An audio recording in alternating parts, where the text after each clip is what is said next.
Hello, I'm back here. Um, all of the little kikis, all right? All of the people that need to be informed. It's well, who are we gonna get to do a video to inform the kids of all of this stuff? Because there is so much garbage and misinformation that is put out there like it's normal or that it's acceptable, okay?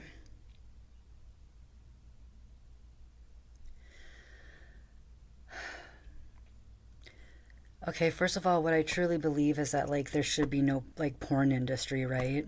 I was talking in the other video. The other video? Well, you know, I'm sure there will be some other videos, but not vulgar videos and not pornography. Why? Because personally, I believe that breasts should be seen more and that they shouldn't be as over sexualized as they are. And I also believe that there really is no purpose for breast implants. They actually put women in danger. And has anyone ever seen a breast that wasn't attractive? A natural breast. I mean, I guess it's a well, if you I mean, I think if you ask any females that love females or males that love females, well, ask Tater Salad, right? Ask Dr. Tater if he's ever seen an unattractive breast. He will tell you certainly not. He has not ever seen an unattractive. I mean, maybe he'd have a funny story that he did see an unattractive breast, but I know he's done some stand-up comedy that women with their breasts hanging to their knees and stuff, but it's just I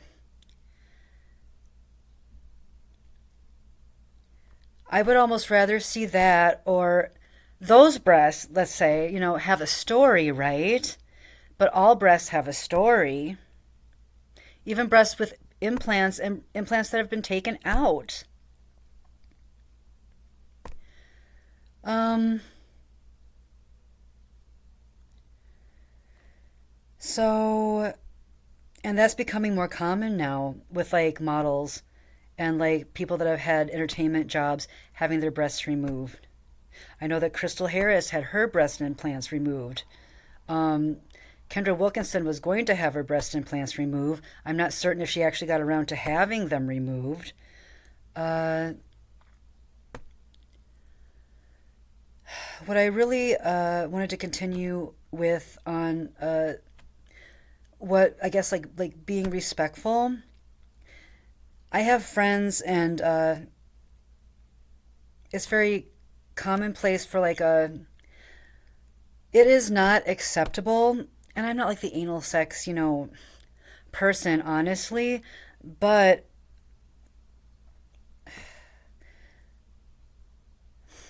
I guess I'm kind of the respect person though. It is unacceptable to have anal sex with a female, put your dick in the booty hole, and then stick your dick in the booty hole, and then stick your dick in the vagina, and get possibly excrement all over your dick, and then start sticking it as deep as you can into the vagina. That is unacceptable. I don't watch pornography, so I'm not sure what people do.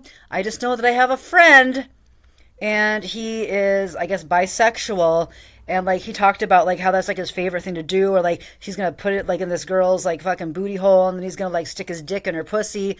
That is unacceptable. It's just okay. That is unacceptable. Excrement is excrement, right? So it has bacteria. It has deadly bacteria. Deadly bacteria that can kill you if it's put in the wrong spot.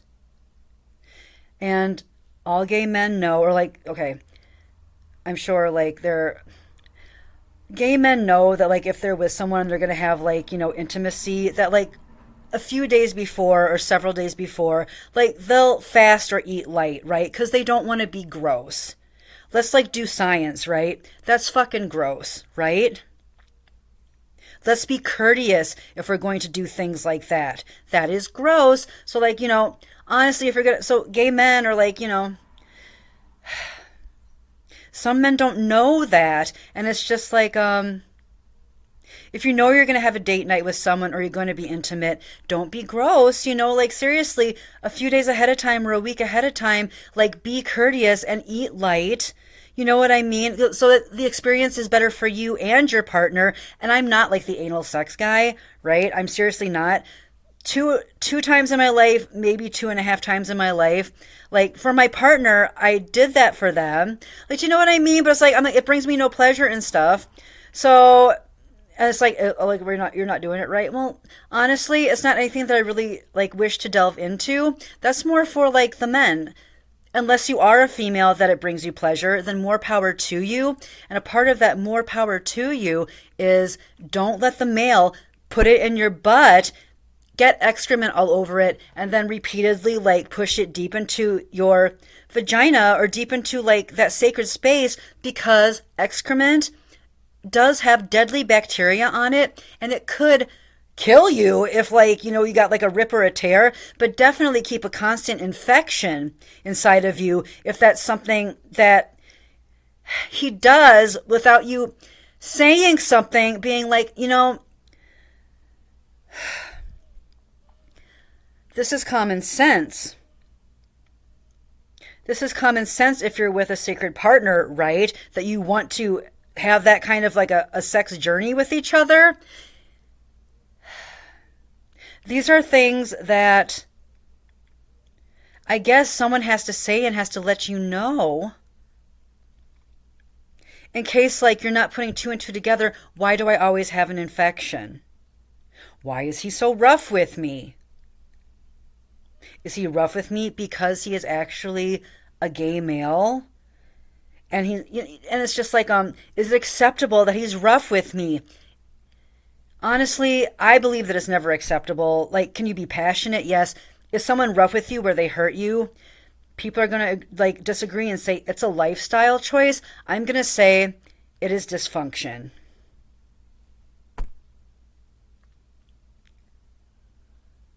If you're having anal sex and you're like a male to female, like anal sex, if he has anal sex with you, he should not be dipping his dick in your booty hole and then putting his dick without going and washing it off and putting it in your vagina. Like, he just shouldn't. I don't care if you've seen it in porn. That can kill you. That bacteria, if you get torn and stuff inside, that can kill you. For him being sloppy. All right?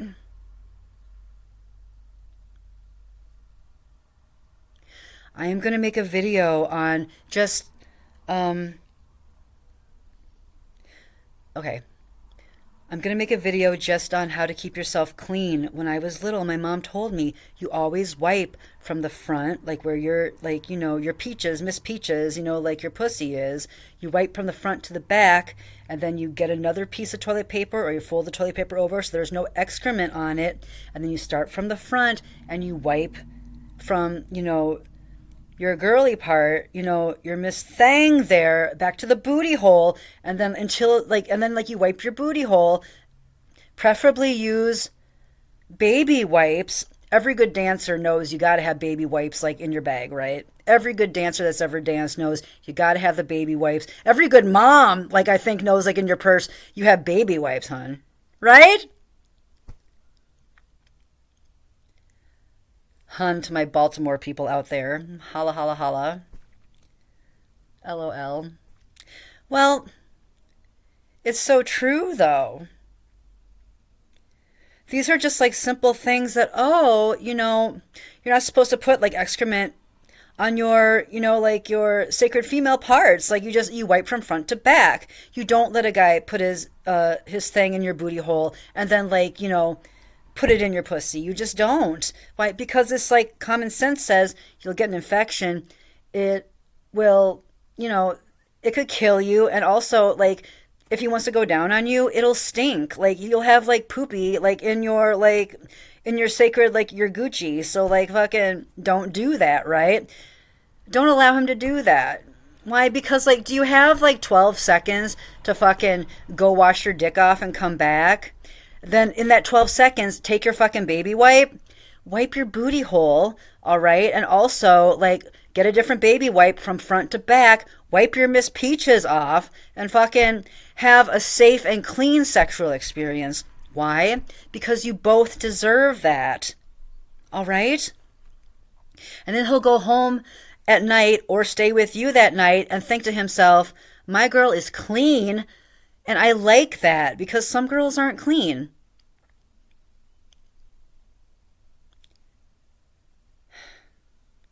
My mom, like when I was like 3 or 4 years old, told me to wipe from the front to the back and never get poopy in my front part, in my girl part. Some people's moms just, they're not thinking of, maybe their moms never told them, or maybe they're just not thinking about giving you that information. Just because it's not something that they think about, but it's that one key thing that'll keep you safe from infection and also smell good and like not have like, your male or your female, like if you're having, if you're going down on your female also and you're both females, so that like, she knows you smell fresh and like neither one of you are disgusted. Because you're sacred and you deserve to smell good, you deserve to taste good. And like, honestly, you deserve to have someone just like clue you in if you've never been clued in. Like, start today wiping from the front to the back. It's not anybody's fault if like their moms just like missed that minor detail, but it's a minor detail that can keep you safe from infection and have you smelling good for the rest of your life. So, I'm not a hater. I just want everyone to recognize their own sacred relationship and have like the best like sex and like and to feel good like in their own skin, in their own body.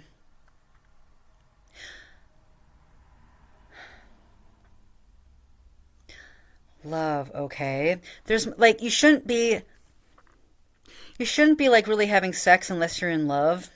People do, but like honestly, all these little like all the little kikis, all the little cat core, like we're on the mat, like the We Are crew, like we are a team, like in the United States of America and abroad, right? We want all of our people to be clean and happy, and to not have infection, and to not have dysfunction, and to not have addictions. Why? Because we care about everyone. I care about you. I care enough about you probably to get like so fucking angry I lose sleep at night, or so fucking concerned I lose sleep at night. All right? So good luck in your sacred relationship. If you're not in a sacred relationship, I hope that you find a sacred relationship. Even if that sacred relationship is with yourself, like my sacred relationship is. I'm choosing celibacy because there are just people that just... And celibacy is a choice. You're like, why? And these are like, well, I just couldn't like not like do anything like it. Like I have a sex drive, and I have to have sex, and like I have to.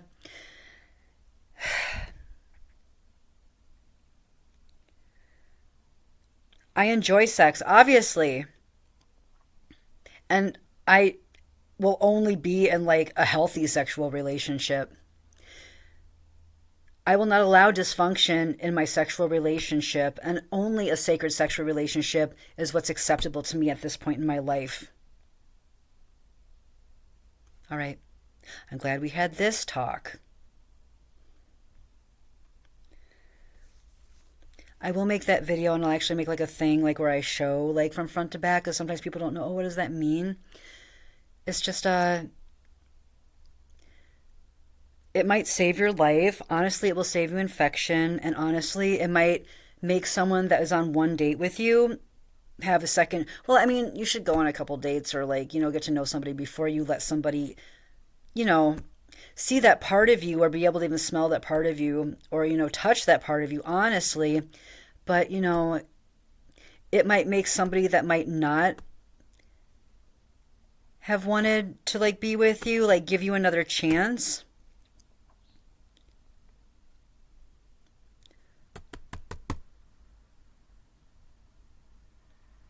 Stay holy. Be holy, okay?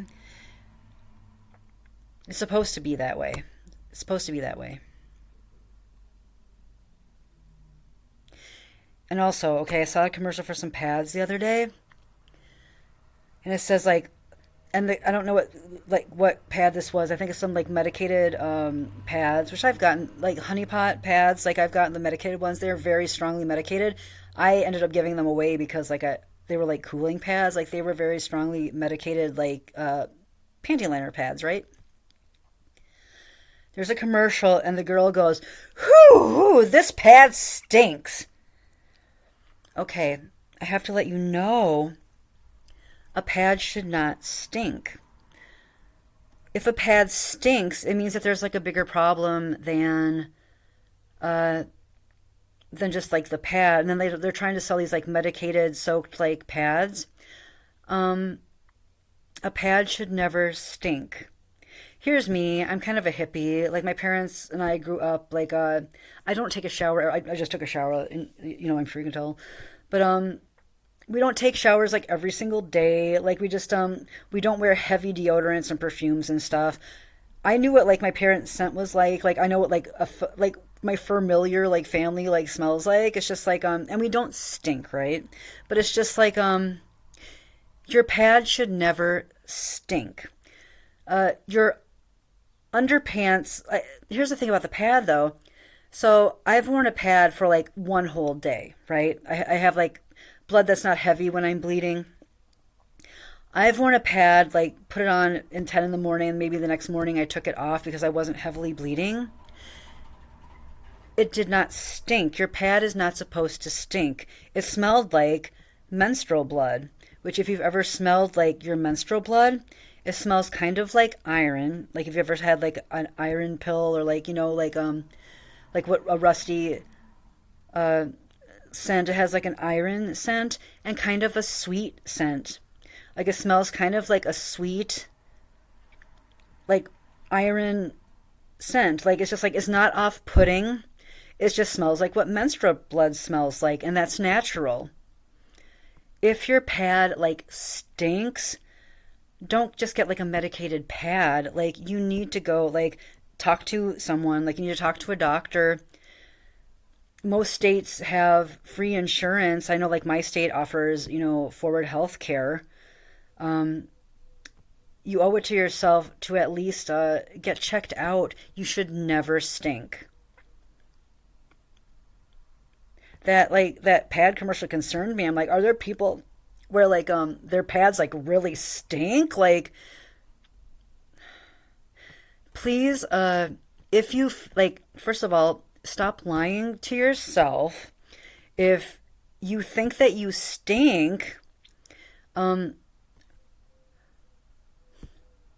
if you think that you stink, you probably do.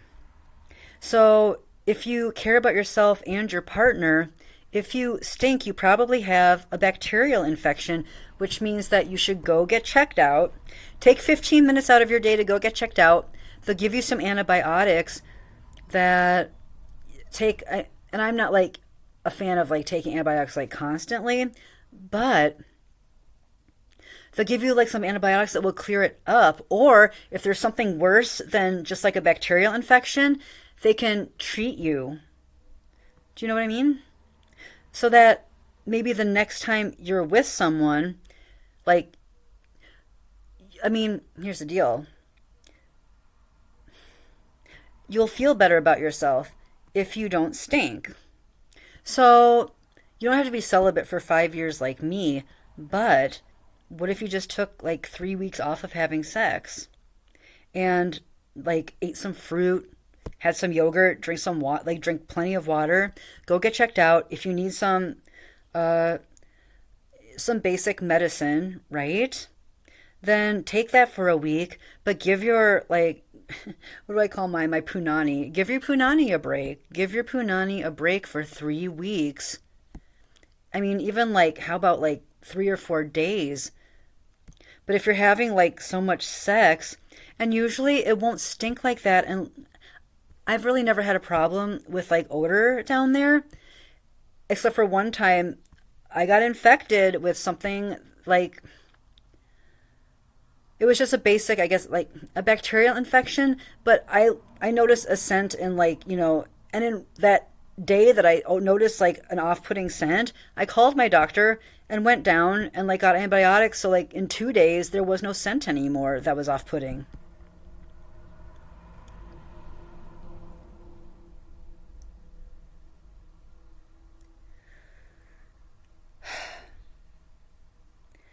People just need to know, I guess, like some basic things.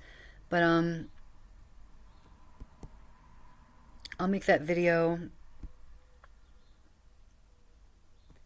I will make that video about like how to keep yourself clean.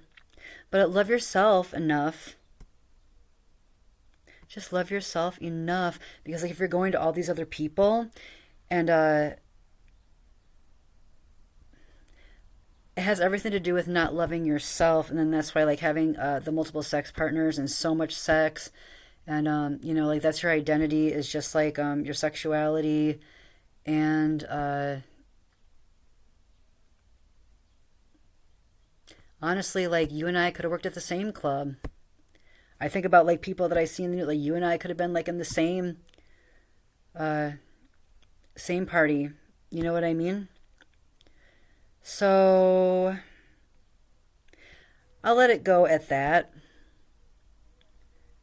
I don't wish anyone any harm. If everyone in the world just like loved themselves enough to be healthy, that would be like,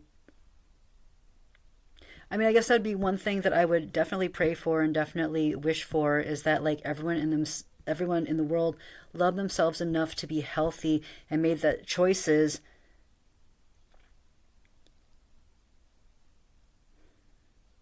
that it takes for them to stay healthy and to be in a sacred relationship. So, all right. Peace and love. Why? Because we love.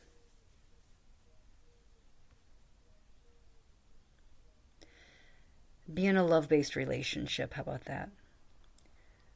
Any other reason is dysfunctional. Some people just don't know. All right. Peace. Take care now, please.